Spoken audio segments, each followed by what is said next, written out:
Hello guys, we are back with our next lecture. In this lecture, let us go through some performance enhancement techniques guys. Okay, so there are two major techniques guys. We'll be discussing about them in this lecture. Don't worry, those are really simple and you can understand easily. Okay, so different techniques can be implemented to increase the performance of the World Wide Web. Okay, so the first method is caching guys. I hope everyone heard the word caching, but most of them don't know what does it mean, right? Yes. So basically in simple words, if you observe, I think the diagram is clear, right? Okay. So basically, cache is nothing but a storage point, you can assume in that way, in which you can store anything, guys. Okay, so you can store the data of the server in the cache so that if the user requests it and if the cache is having the data, it can directly respond back. So you might be asking that then what is the use of this server? So directly we can use caches only, right? You might be having a doubt. So basically this cache comes into play whenever the server is down, guys. So assume that our website is down, okay, so our website is down, assume in that way.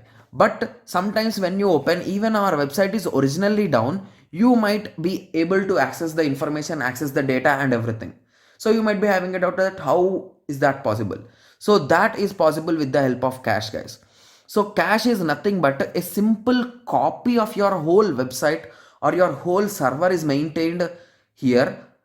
Whenever your website is not accessible or any kind of issues, automatically the latest update and cache will be updated automatically, guys.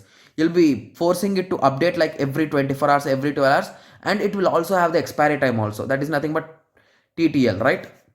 So it will have that also. So basically after some particular time it will expire. So that is the reason why they will be saying that to cache your website, so that whenever your server is down, the website will be delivered with this cache. Okay, so if you observe the diagram, that's what it is there, guys. So request, you'll be checking expiry. If it is possible, you'll be directly responding back. If not, you'll be getting the data. If there is any modification, you'll be directly updating it and giving. If there is no updation, you'll be directly giving it. That's it. So I hope everyone got a clear idea about cache, right? Okay. So caching, the process of storing a copy or image of the web page that is frequently visited is called as caching. Okay. So nowadays every website uses its own cache so that when the website is down, the cache view can be delivered. Explaining diagram could be enough. Okay, explain diagram, guys, that could be enough for understanding. So user sends a request. If a cache exists and it is not expired, then we will deliver the cache. Else will be passed to the server, and now while returning, the files are updated in the cache if they are updated. If there are any modifications, they will be updating them, and finally it is delivered to the user. So this process is nothing but caching, guys. Similarly, server replication. So basically few companies or few high-end applications will be needing of huge spaces, right? Even cache should be more. So in that situations, that could be a tough job, right? Yes. So when they are having a huge budget, right? If it's a big company, it will be having a huge budget, right?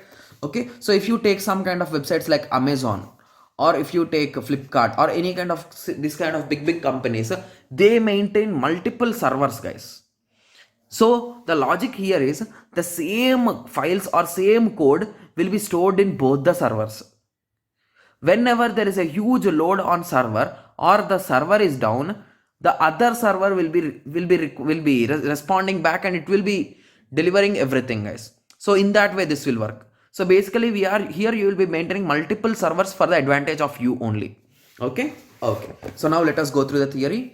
So server replication is a server side technique used for enhancement the performance.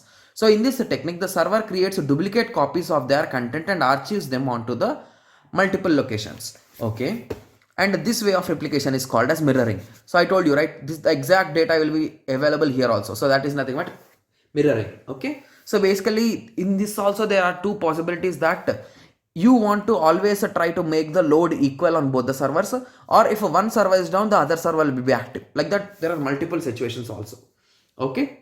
Okay, so in case of Amazon, if you want Amazon or Flipkart, they will be using in that way, such in this way, such that they'll be having multiple servers around the globe, and based on the requests, so they try to maintain on all the servers the equal number of requests. Like they don't want to keep load on a single server and make it down. Okay, so in that way, based on their type of environment, they will be using it. Okay.